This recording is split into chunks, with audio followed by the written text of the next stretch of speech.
There was a time when I prayed with all my strength, and yet it felt like nothing in my world moved. Not one door opened, not one chain broke, not even a whisper from heaven. I cried with sincerity. I believed with all my heart. But the silence that followed was so heavy, I began to wonder, is there something I'm missing?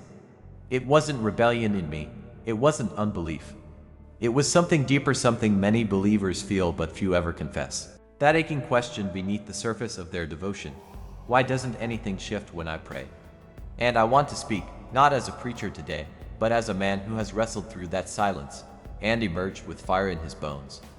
Let me tell you what the Holy Spirit began to reveal in those nights of holy frustration. Heaven does not respond to need alone, it responds to alignment. The most desperate cries often go unanswered not because they are unworthy, but because they are not rooted in divine agreement. The Spirit began to say to me, David, your mouth is moving, but your spirit is not creating.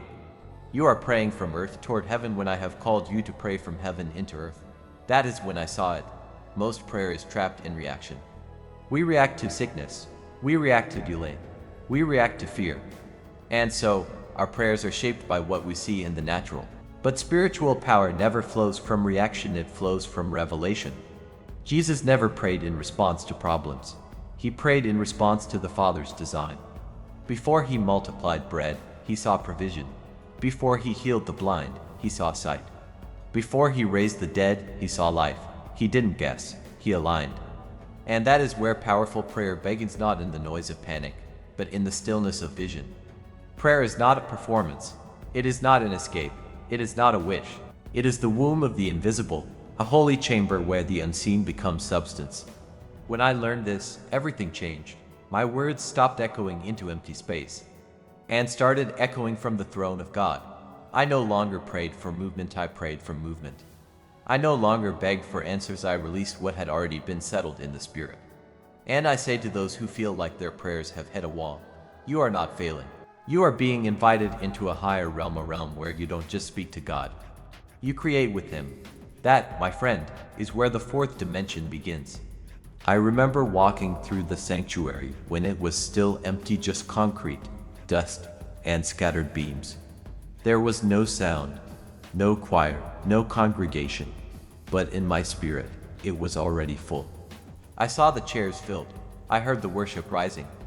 I sensed the presence of God moving between the aisles, and I prayed not for God to do it, but from the conviction that it was already done. That is the essence of the fourth dimension. Faith is not blind trust, it is revealed structure. It sees beyond the chaos into divine clarity. When Hebrews says faith is the substance of things hoped for, the evidence of things not seen, it is not inviting us to imagination, it is inviting us to spiritual precision. Most people pray vague prayers, and then wonder why nothing specific happens. But God has never moved through ambiguity. He speaks in detail. He creates with intentionality. He told Noah exactly how to build. He showed Moses the pattern of the tabernacle. He gave Ezekiel the measurements of the temple. Why? Because the Spirit only fills what is clearly formed. If your prayer life lacks clarity, your spiritual atmosphere will remain undefined. So I began to pray differently. I stopped saying, Lord, help me. I started saying, Lord, I see what you are doing and I agree. I stopped begging for breakthrough. I started visualizing the mountain already moved. Because when you pray with vision, your words don't just rise, they build. They don't just echo, they create. This is the dimension where thoughts, anointed by the Spirit, become blueprints for manifestation. It's not New Age, it's not positive thinking, it is divine cooperation. It is sanctified imagination under the lordship of Christ. I remember the Spirit whispering, David, what you see with me, you can shape with me. And suddenly, I understood why Jesus always asked, what do you want me to do for you? Not because he didn't know, but because the man's vision needed to be aligned before the miracle could manifest. What you see in prayer determines what you release in faith. Some people pray for healing but see sickness. They pray for provision but see lack. They pray for deliverance but still picture the chains. And heaven cannot fill what the Spirit has not formed. So I ask you, as the Lord once asked me, what do you see when you pray? Do you see failure, delay, rejection? Or do you see the finished work of Christ taking shape through your words? Because prayer is not simply communication, it is construction. And if you learn to build in the Spirit, what you see in faith will become what you stand in on earth. There comes a point in every believer's life when prayer must shift from hope to government, from waiting to declaring, from observing to occupying.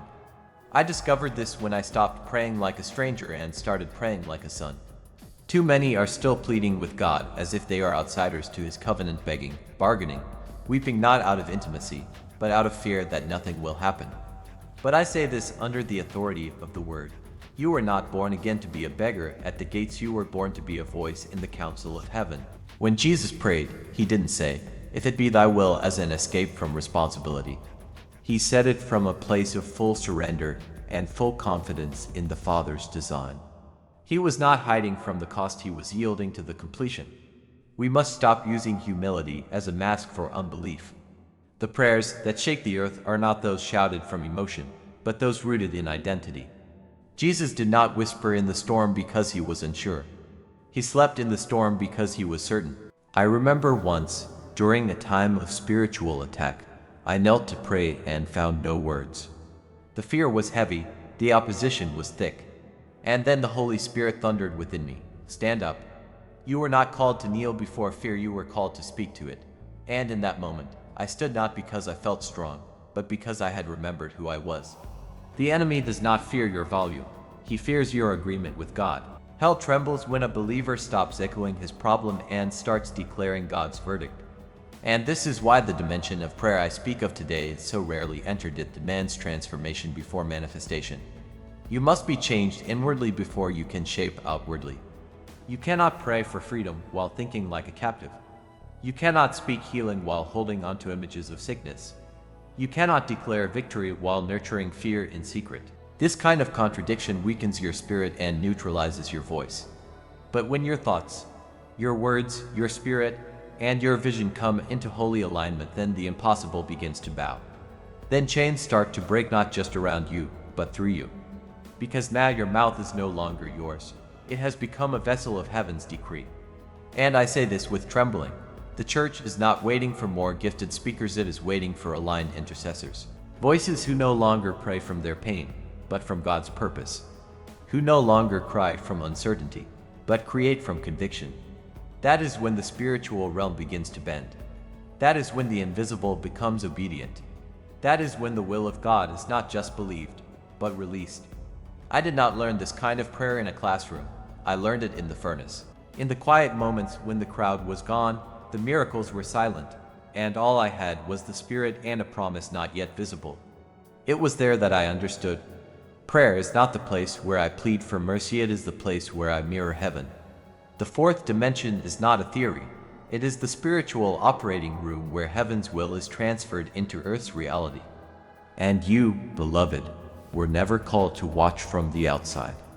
God did not rescue you just to survive this life. He filled you with His Spirit so you would co-labor with Him in the shaping of eternity. That is why your words matter. That is why your vision matters. That is why your alignment matters. You are not just a vessel. You are a conduit of divine creation. When I first preached under this revelation, I saw the impossible bow. Buildings were built where no funds existed. Souls came by the thousands where there had only been resistance. Why? Because prayer no longer came from my doubt, it flowed from my agreement with God's Spirit.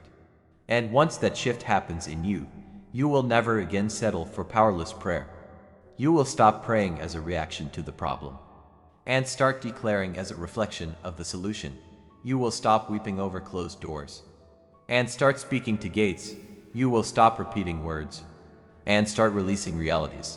Because prayer is not only about what you say to God, it is about what you say with Him. The Lord is not seeking echo chambers. He is seeking architects, those who will hear His word, and build with it in the unseen until it manifests in the natural. This generation is not desperate for another sermon, it is desperate for intercessors who pray from the eternal and legislate the will of God into time. So the next time you kneel, don't beg, build. Don't guess, govern.